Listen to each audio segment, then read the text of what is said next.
One of our favorite people we love talking to, the AD at Rock Valley College and also the women's head basketball coach, Misty Opat. How you doing, Misty?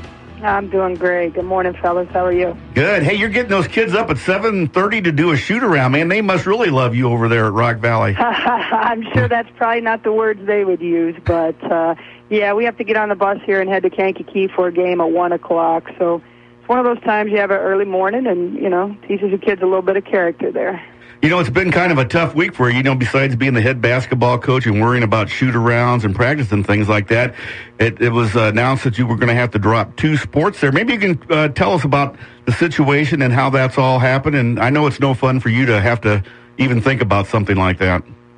Oh, absolutely not. It has been a very challenging week, to say the least. And, it's all predicated from the state budget and lack of agreement that they can come to downstate to be able to fund dollars to community colleges and unfortunately, as most departments were here, we were hit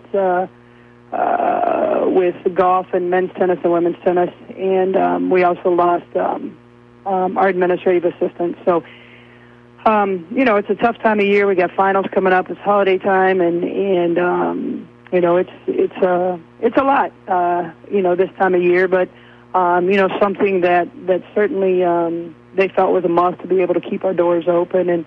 And so, there's rumors out there that other institutions are going to struggle to even open their doors in January. So, you can certainly understand that. Just how tough, obviously it's a decision you have to make because of the financial reasons, but just how tough is it, especially when you guys have had so many things rolling there and doing so well in just about every sport? How tough is it to just have to come to that decision? Oh, it's heartbreaking. We consider ourselves a family, and especially with golf, Steve Benjamin being here, 35 plus years, and that was very, very challenging. But all of it is hard. You've in essence, if you will, experienced a loss within your family, and so it's as you started out. It's been a really tough week here. You look at it. You're a head coach. You run an athletic department, and you usually can be in control of what happens and takes place. But when you have a group of gentlemen down in Springfield who are making these decisions, and you don't get the money, it all of a sudden becomes more than just a political thing and becomes a athletic department thing. Yeah, that's probably the toughest part about it is not really having any choice in the matter, quite frankly, the hands of a lot of educational institutions right now, and including obviously athletic departments, rest in the hands of a lot of people that don't have any ties to our community. We do obviously have some representation down there, but at the end of the day, it's there's a lot of people that have to agree on this budget and be able to move our state forward. When you look at this, how much does almost your own success play a factor? Obviously you don't get the funding, but as good as you guys have been, especially in those kind of sports where you have to take the extra trips, as they've gone on to, like New York and tennis and those kind of things. Does some of that play a factor too, just knowing that there might be additional costs with those programs beyond, just what it takes to show up and play every day? No, I don't think so. I think, we have, had recent success in national appearances in all of our sports, including golf and tennis. And I don't know that played as much of a factor in it as just, the day-to-day operations of what we're, trying to accomplish here. And so, that will create another set of circumstances once we have teams that qualify. But, it hasn't been an issue that's been brought to me. So you're going to be glad when this is all settled down in Springfield and you can get back to being the AD and the coach again, I would think.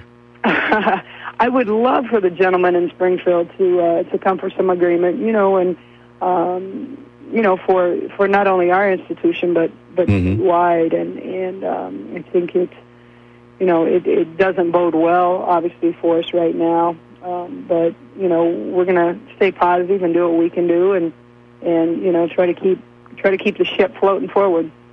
Hey, you know, switching hats, how is the girls' team doing this year with basketball? Well, we're doing good. We are 7-3 right now. I would say, you know, we usually take a trip at Thanksgiving time down to Missouri and play tough teams. And everybody we've played is D1, D2 scholarship schools. And 2 in Missouri, you know, you could live with those. You learn from those losses. We lost one this week that we shouldn't have lost, and then we bounced back and played really well against Moraine Valley on Thursday.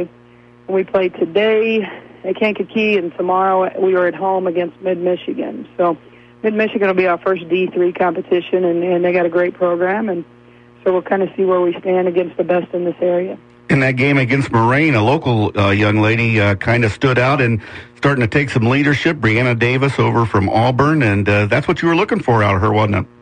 Oh, absolutely. You know, the big thing with Breanna is getting that night in and night out, and not that she doesn't ever work hard. She does. It's just the consistency factor, you know, every night being able to put up those kind of numbers and you know, be a leader and carry us. And, you know, she's doing a great job, and you know, she's helping mold the younger players. And hopefully, you know, by the time that it all matters in late February, early March is, you know, we're gelling by then.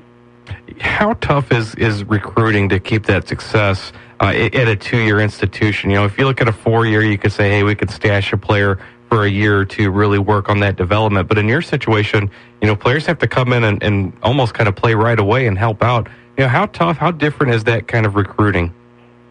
Well, you know, we're coming off probably one of our best recruiting years and our biggest numbers that we've had here. And, you know, that's a credit to our assistant coaches. Have done a great job of scouring the region, you know, all the way to Chicago, obviously. But it is challenging. There's no question about it that, you know, you kind of set a standard and you know, you start putting that pressure on yourself to make sure that you're doing that night in and night out. And but, you know, I think all of our programs here do a great job in the recruiting aspect, and you know, so it's enabled us to keep that longevity rolling. Before I let you go, the young lady didn't play for you, but she helped you out for a year. Bree Edwards is having a monster season down in Middle Tennessee. How exciting is that? Oh, yeah. Anytime the local players, you know, have success, I think it's huge. And, you know, she's been in our gym quite a bit after her time at Central Arizona. And, you know, her and, you know, Fred Van Fleet and, you know, a lot of people that went on to play at that level are great ambassadors for Rockford and you know, shed a positive light on everything here. Well, thanks so much, Misty. I know you got to get out there and yell at those kids a little bit, kind of wake them up and get them ready for that game at Kankakee. And good luck this weekend. We'll keep in touch, okay? Thank you very much. I appreciate it. You guys have a great day. Okay, we've been talking with Misty Opat, the AD and the women's basketball coach at Rock Valley. You know, it's hard enough being just a coach nowadays, but to be the AD and have to face something that you had nothing to do with, that's pretty tough. Yeah, you know, especially in that kind of a situation where you're kind of hanging in the balance on other people's decisions. Nothing really you can really do at an institutional level to try to make things better or solve the problem. You're just kind of waiting on other people to make a decision, and yeah, that's a tough situation. It's really kind of sad when you hear talking about, you know, rumors of other institutions maybe not even be able to open their doors, things like that. I mean, it's tough. And you know what? They may not have anybody to play. That makes the other part pretty tough. Oh, yeah, that's the other scary thing is, I mean, if there are some institutions in that situation, you know, are they going to, you know, maybe get to the new year and find out that maybe half their remaining schedule's gone or something like that? You know, I mean, you just don't know. I don't think people realize that schools have been closing the last few years. A lot of small Christian schools have closed because it's financially a hard road. It's very, very hard right now. Thanks to Misty. She took time out of her schedule today.